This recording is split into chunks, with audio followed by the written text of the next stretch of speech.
আজকে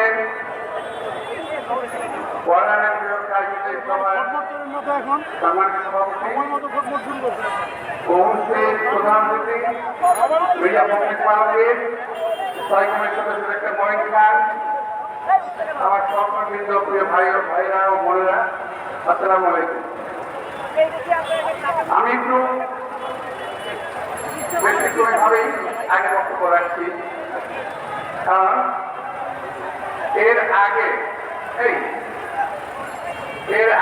একটা মিটিং আমি এসেছিলাম এখানে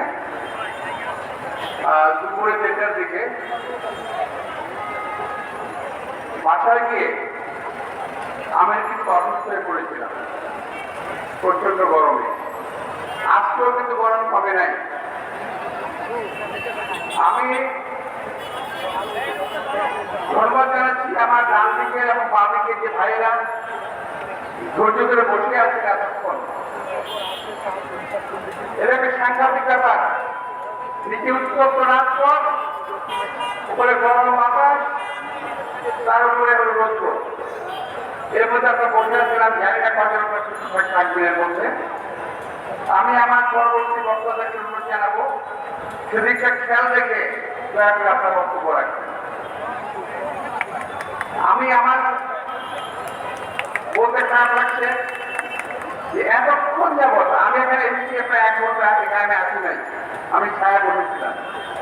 এই 1 ঘন্টা যাবত আমার ভাইয়েরা বক্তব্য রেখেছেন, কেউ কিন্তু চিন্তা করেন নাই। আমার শ্রমিক ভাইয়েরা, আমাদের ক্যামেরাম্যান ভাইয়েরা, আমাদের গ্যালারি নিউজ মিডিয়ার প্রিন্ট মিডিয়ার ভাইয়েরা কষ্ট করছেন। যাই হোক প্রিয় ভাইয়েরা, আমিও অবাক হয়ে বলছি, চাই না। আজকে 2024 মে দিবসের প্রতিবাদ হচ্ছে শ্রমিক মালিক গর্বদের স্মার্ট হবে বাংলাদেশ। স্লোগানটা কিন্তু খুবই সুন্দর,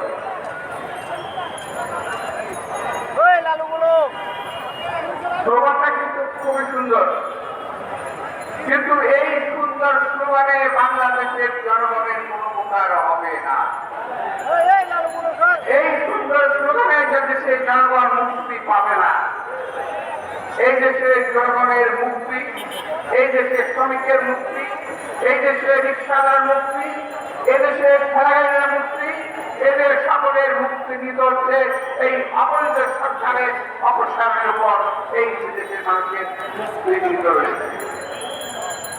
অনেকেই বলতে পারেন বিএনপি পারে নাই, বিএনপি পারবে না, কিন্তু বিএনপি চেষ্টার কমতি করে নাই। এই সরকার অত্যাচার, অন্যায়ভাবে আমরা আন্দোলনকে নিষ্ঠুরভাবে দমন করার চেষ্টা করেছে, নিষ্ঠুরভাবে আন্দোলনকে দমন করেছে।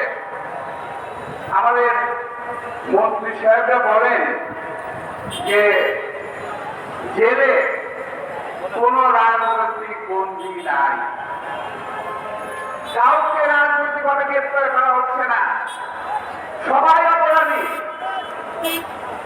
আল্লাহ মাফ করুন, যদি সেই দিন 1971 সালে যদি আমাদের যুদ্ধ যদি আজকে যদি আমরা জয়লাভ না করতাম, তাহলে আজকে আমরা দেশের হিসেবে চিহ্নিত হতাম। যেহেতু আমরা 71 সালে মুক্তিযুদ্ধ করে জয়লাভ করেছি, আমরা কেউ গাজী হিসেবে, কেউ কর্মী হিসেবে উপাধি পেয়েছি, কেউ বীরত্ব হয়েছে, কেউ বীরত্ব হয়েছে। সেই দিন যদি আমাদেরকে, আমাদের দলকে নিষ্পৃষ্ট করা না হতো, যদি অত্যাচার করা না হতো, যদি বোমা না মানা হতো, ইনশাআল্লাহ ওই দিন আমরা কিন্তু রাজপথে জয়ী ছিলাম। রাজপথ বিএনপির অধিকারে ছিল। এই সরকার আজকে পুলিশের ক্ষমতায়, বিভিন্ন সরকারি পোশাকি প্রতিষ্ঠানের জোরে এই সরকার ক্ষমতায় টিকে আছে। এই সরকারের পায়ের তলায় মাটি নাই। অর্থনীতির মতো এই সরকার দেউলিয়া হয়ে গেছে। আজকে টাকা করে চলছে। আজকে যেই সময় এই ধরনের সময়গুলোতে উচিত ছিল এই সরকারের শ্রমিক ভাইদের স্বার্থ রক্ষা করা, তাদেরকে সাবসিডি দিয়ে ঘরে বসিয়ে রাখা। এই সময়ে রিক্সা চালক ভাইদের রিক্সা চালানোর কথা নয়, এই গরমে শ্রমিক ভাইদের রাজপথে বেরোনোর কথা নয়, এই গরমে কোনো পরিস্থিতিতে কোনো মানুষ বাইরে থাকতে পারে না। সরকার সাবসিডি দিয়ে এই শ্রমিকদেরকে বাঁচিয়ে রাখা উচিত, কিন্তু সরকার সেটা করছে না, সরকার করতে পারবে না, কারণ এই সরকার দেশটাকে শেষ করে দিয়েছে, এই দেশটাকে তলাবিহীন চুরি বানিয়ে দিয়েছে। সুতরাং প্রিয় ভাইরা, আমাদের স্লোগান শ্রমিক মালিক গর্ব দেশ, স্মার্টভাবে বাংলাদেশ, এই যে কথা বলছেন, সাজাপ্রাপ্ত আমাদের নেতারা প্রতিদিন সাজাপ্রাপ্ত নেতারা কারাবন্দী হচ্ছে। এই সরকার স্মার্ট বাংলাদেশ গড়েছে বিএনপি নেতা কর্মীকে জেলে পাঠিয়ে, বিএনপি নেতা কর্মীদেরকে সাজা দিয়ে আজকে সরকার স্মার্ট হয়ে গেছে, কিন্তু সরকার বাস্তবে কোনো স্মার্টনেস বাংলাদেশে আসতে পারে নাই।